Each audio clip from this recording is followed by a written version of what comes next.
Hello, sixth graders. In our last health lesson, we talked about how friends may encourage us to take positive or negative risks that affect our health.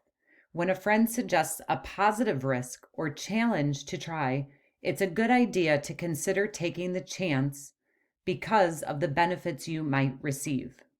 So, what are some qualities of positive risk? Well,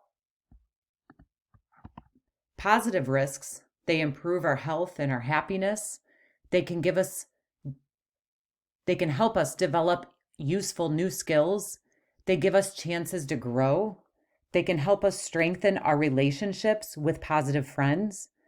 They fit in with our values and the values of our families and communities, and they help us feel good about trying something new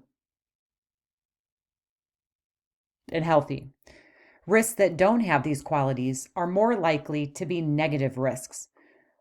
So, what should you do if a friend tries to get you to take a negative risk, like smoking or vaping, doing something unsafe? Well, you should say no. Consider whether the person is a true positive friend, if he or she keeps encouraging hazardous behaviors. Spending time with positive friends who encourage you to take beneficial challenges and avoid negative risks can help you stay healthy and happy. So, there are several things you can do to create and keep positive friendships. And we'll talk about two in today's lesson: listening respectfully to others and sharing what we appreciate about them. So, imagine what it would be like if everyone always talked at the same time and no one listened to each other. I can't imagine if all the time people weren't listening to me or were doing other things while I was talking. Maybe they're continually doing something else, not looking at you while you're talking, interrupting you, changing the subject, not saying anything in response, walking away before you're finished talking.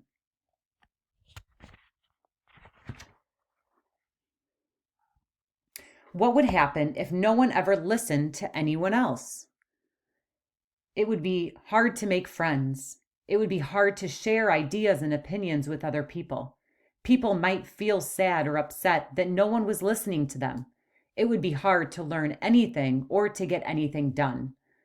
It would be it would really be a problem if we didn't know how to listen well to each other. Think of someone you know who is a good listener, maybe your mom or your dad, a friend, a grandparent, or another trusted adult. What does that person do that makes you feel like he or she is really listening to you? Do they stop what they're doing? They probably make eye contact with you. They don't interrupt you when you're talking. They try to be relaxed and look friendly. They're polite, keep your focus on you while you're talking. They don't try to change the topic or the subject. They ask questions or make comments that relate to what you're saying. And then when you're done, they might summarize what you've said. These are things we all can do to listen respectfully when someone is speaking to us. Let's make sure we know what kinds of questions or comments show good listening. Ask questions that clarify what the speaker has said so you can understand better or can learn more details of what he or she is talking about. Make comments specifically about what the speaker said. You can share a bit of your own experience, but still keep the focus on the speaker. Stick to the speaker's topic. Don't ask about or comment on things that aren't related to the subject. Wait until the person stops speaking before you ask questions or comments. Really try not to interrupt the speaker. So, how are questions and comments different from summaries of what the speaker said? When you summarize, you restate what the speaker said, but you use your own words. By summarizing, you show that person that you've been listening to what he or she said. When you ask questions or make comments, you're expressing continued interest and inviting the speaker to say more on the topic. Another nice thing we can do is to tell other people we appreciate them. We all know it's polite to say thank you when someone does something nice for us.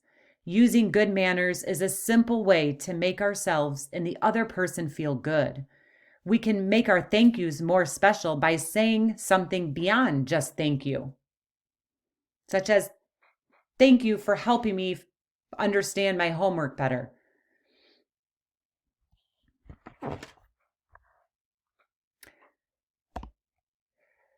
For your homework, you're going to answer these questions using Flipgrid. What will I do? What will I improve next time? How will you improve your skills the next time you listen to someone? How will you improve your skills the next time you tell someone you appreciate him or her? I am looking forward to seeing your responses. Thank you.